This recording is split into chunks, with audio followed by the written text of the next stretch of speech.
So, my question to you is, Chris, and I am a trainee driving instructor of Helen's. You know how rubbish she is. Okay, yeah. Okay, and I'm just Mad as a hatter. mad as a hatter. Okay, fine, thanks. It's rubbing off.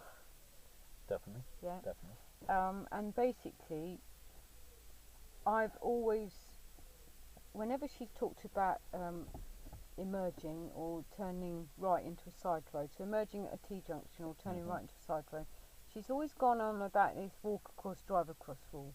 Okay. And I've just got a complete mental block about it. So, can you help get that into my brain so that I understand it? Because as far as I'm concerned, this is what I feel sure about is that when I'm turning right into a side road, So you're approaching junctions. I'm approaching a sort of a side road, approaching junctions. I know I mustn't make them slow down, and I've always judged that, but if I could walk across, then I should be able to drive it. Yep. So is that correct? Yeah, providing the road you're entering is clear, you've looked to make sure it's clear. If you could walk across, you can drive across. And that means from the middle of the centre of the white line, centre of the road. As you get better as a driver, it'd be from the centre. But really, with learners, they're not as experienced as us. So you would say to them, if you could walk from that pavement to that pavement without causing the oncoming vehicle to change speed or direction or swear. Right. Then, providing you check the road is clear before making that judgment, then you can turn into the road. Okay, so that's sorted that one. So you can walk from one side to the other. And then she said something about this walk across, drive across, but I haven't got a clue when to use that. Walk across, drive across, that is that rule. So it's from walk to that side. Oh, what about and back? Walk across and back. Yeah. Right. That relates purely to emerging. Okay. Okay. So what, emerging from a T-junction? You're emerging from a T-junction. Doesn't work on a roundabout? Or if you're doing crossroads. No, it doesn't work on a roundabout. Right, okay, You'll hear a lot of people say, do it on a roundabout. If you did it on a roundabout, your pupil will never get onto the roundabout. Right, okay. And I've heard it used so many times. Let's just explain first of all. Let's talk about the walk across and back rule and why we use it. Yeah, because I still don't quite get it, how it works in action. It's quite natural actually. A lot of people get confused. Let's say we go to a T-junction and we want to turn right. So we check both ways. Now, if we want to turn right and there's nothing coming from the left and all you've got is a vehicle coming from the right, then it's the walk across rule, because all you've got to do is cross that vehicle's path. So let me recap on that then. Across and turning right. You're emerging at a T-junction and there's nothing coming from the left. Yeah. And you just got to make sure that that guy there you don't slow him down. Yeah, you don't cause him to stop, change speed, change direction, or swear at you. Right, so in that case, all you've got to be able to do is walk across from that side of the road to the other. Without causing him that. And that way, because you're I'm crossing going to recap that again, just to get it into my head. Okay. Emerging right at a T-junction. Yeah. And it's clear to the left, and there's traffic coming, but it's quite a way away. As long as I think I can walk across from my side of the road to the other side of the road, I should be able to turn right. That's right. Without slowing that guy down that's approaching me from the right. That's it. That's the rule. Right, okay. However, same scenario, we're turning right and you look to the right, there's a car coming, you look to the left, there's a car coming.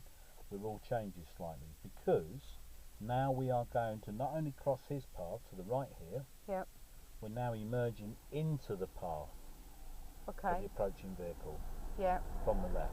So we're turning into the left-hand side. So as well as manoeuvring onto the other side of the road, we've also got to be able to get up to speed without causing that oncoming vehicle to change speed direction. Got it. So that's why we say, if you are emerging into the path of a vehicle, of an oncoming vehicle, you've got to be able to walk across and back.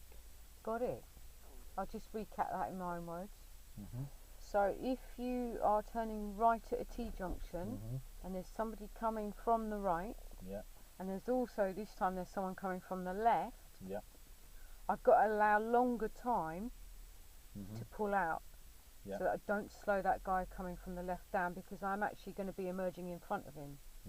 So that's when you would use the walk across and back again. Finally. The easy way to think about it is if you're emerging into the path of an oncoming vehicle, then it's walk across and back. If you're crossing the path, it's walk across. So for instance, let's say you've got it finally. I ask you to go left at the T-junction up there. You look to the left for your position and there's no cars approaching from the left, but you look to the right and there's a vehicle coming. How do you judge the safe gap? That would be walk across, drive across, because I'm emerging into his path. You're still getting mixed up with the terminology, aren't you? Am It's I? not walk across, drive across. It's walk Oh. across and back. Okay. Yeah, but I got that. That was what I meant. Yeah. That was what Walk you meant. across and You drive, sure? and Okay. walk across and All drive. right. So that's what you meant. So why do we have to walk across and back? Because I don't want to slow that guy down, because I'm emerging into his path. Yeah. Why might you slow him down then? Because what else have you got to do as well as emerge? I've got to steer, and add the gas and all of that. And get up to speed. Yeah. That's right. Yeah. Right. Okay. You are complicated, aren't you? I am. It's a good job I actively listened to the answer. Otherwise, I could just have said to you, yeah, that's right, Yeah. and leave you even more confused. Yeah. So can we use the same system for roundabouts? No, you know, a lot of people say you can. There's lots of things to think about roundabouts and why it doesn't really work. It's that WADA thing. WADA, what does WADA stand for? That's a good question. It stands for walk across, drive across. You're going to drive me nuts with this by the end of the day, aren't you? Let's try to. Yeah. The reason it doesn't work on That's why those roundabouts- things don't work. Those acronyms or whatever. Sometimes they do, and sometimes. Anyway, shut up. Go for it. With roundabouts, you're not going to teach. Hopefully, you're teaching roundabouts right. You're not teaching them that they're going to stop at every roundabout. So they're not going to stop and say, "Could I walk across and back?" You know, you want to teach them to judge a safe gap to merge in, and you want to get across to them that they don't want to cause the oncoming vehicle to change speed or direction, so they're going to merge safely. When are you ever going to walk across to the middle of the roundabout and back? So it's unrealistic. Okay, you'd never have time to do that. If you look at roundabouts, just a normal sized roundabout, a car coming from 12 o'clock, he comes onto the roundabout, you and I both know if he's turning right and you're going straight on, so you're not crossing into his path. No. You're not emerging into his path. No. And you and I both know that if he's over there and you go, even without judging that walk across back, by the time he gets round to you, you're long gone. So it doesn't work, you know. The best way to teach roundabouts is to get them to watch. Give them a danger area. Treat it like a clock face. Any vehicles on the roundabout between 1:30 and 6 o'clock, which is where your exit is, or where you are emerging onto the roundabout from, if there's any vehicles within that area, then teach a learner that unless you know exactly where they're going, i.e. if they're on the outside of the roundabout, then they're going straight on and turning left. If they're on the inside of the roundabout, whether they're signalling or not, it's best to wait. And I like to call that the body language of the car. Yeah, the body language, position of the car. They should use the position, the speed. They should look where the driver is. They should look for indicators. There's all those different clues that are forms of signal. Okay. Bear in mind, you know, learners, they have to know before you even consider taking them to roundabouts. You must make sure they are good at observing at crossroads. They know how to deal with a crossroad because you've got your right ahead, left ahead, right ahead, and they keep the head moving and they come out when there's a safe gap.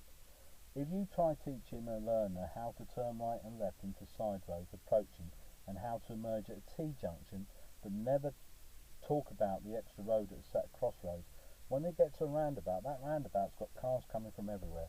They won't be able to cope. They won't be able to cope. So make sure they're good at crossroads before you take them to roundabouts. The judgment, just talk about not causing that vehicle to slow down or change direction. Don't start telling them about walk across or, you know, drive across, because quite frankly, by the time they get anywhere near that giveaway line, they ain't going to know what's happening. You know, they can't judge it. They're going to stop every time, and we're not supposed to be teaching them to stop every time. Okay. So the best way to teach roundabouts is to talk them through. Tell them when it's safe to go initially. Don't let them make the decision. Make it for them. Perhaps swap seats, drive the roundabout. But don't use walk across, drive across. It does not work. So that's that one sorted, and we'll see you on the next video blog. Take care, Blog? guys. Blog.